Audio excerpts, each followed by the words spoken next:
ফলশ্রুতি হচ্ছে হাসপাতালের কাছে উৎসুক জনতা সেখানে ভিড় করছে। কিন্তু এই ভিড় করতে গিয়ে অন্যান্য রোগী, তাদের যারা মানুষ আছেন বা তাদের জন্য যে প্রয়োজনীয় যে ব্যবস্থাগুলি দরকার সেজন্য তাদেরকে দেখতে যারা যাবেন বা তাদের কাজে লাগবে যে বিষয়গুলো, সেটা বিঘ্ন ঘটছে।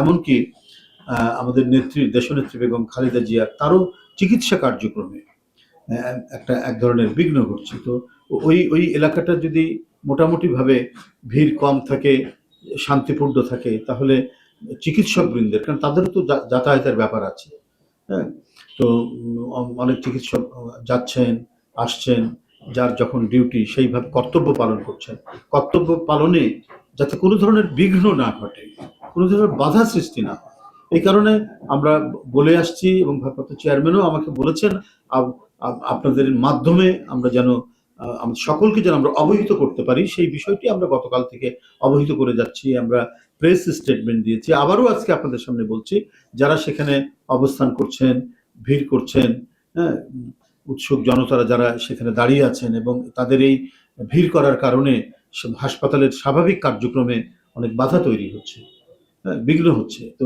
এইটা করা উচিত হবে না। এই জন্য বলছি যে সমস্ত মানুষ, দলের নেতাকর্মী, তারা নিজ নিজ অবস্থানে, বাসায় থাকলে বাসায় সবাইকে নিয়ে দোয়া করুন, মসজিদে গিয়ে বলুন দোয়া করার জন্য, যার যার অবস্থানে থেকে করুন, কিন্তু হাসপাতালের সামনে আপনারা কেউ ভিড় করবেন না।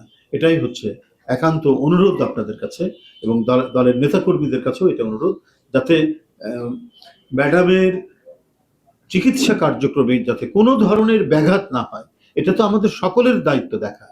সেটা নিশ্চয়ই আমাদের নেতাকর্মীরা দেখবেন, এবং উৎসুক জনগণ সেখানে যাচ্ছেন, তারাও সেই বিষয়টা সহযোগিতা করবেন, যাতে সেখানে কোনো ধরনের ভিড় বা যাতায়াতের কোনো ধরনের অসুবিধা না হয়। আমি আবারও বলছি, তারা নিজ নিজ অবস্থানে থেকে দোয়া করবেন এবং সবাইকে বলবেন দোয়া করার জন্য। ধন্যবাদ সবাইকে, ধন্যবাদ।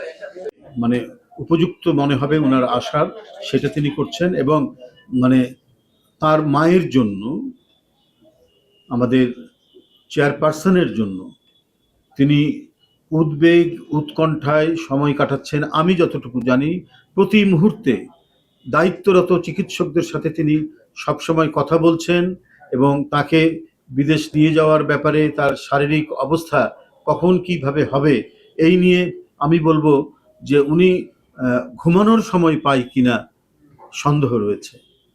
এত উদ্বেগ উৎকণ্ঠার মধ্যে তাকে কাটাতে হচ্ছে, এবং সেখানে ডাক্তার যারা রয়েছেন, উনি তো ইংল্যান্ডে গিয়েছিলেন ম্যাডাম, সেখানে যারা দেখেছেন তাদের সাথে তিনি যোগাযোগ করছেন, কথা বলছেন, এবং প্রতিনিয়ত প্রতি সময়ে এখানে দায়িত্বরত চিকিৎসকদের সাথে তিনি কথা বলছেন। সুতরাং বাংলাদেশের রাজনীতি এবং সব মিলিয়ে দলের আরও নেতৃবৃন্দ আছে, সবার পরামর্শক্রমে ওনার যখন উপযুক্ত সময় হবে তিনি আসবেন। কিন্তু তার মায়ের প্রতি যে দায়িত্ব তিনি যেটা পালন করছেন, এই দায়িত্ব অপরিসীম দায়িত্ব পালন করছেন, সেটা আমরা মোটামুটিভাবে উপলব্ধি করছি, জানছি এবং আমরা বুঝতে পারছি। ধন্যবাদ সবাইকে।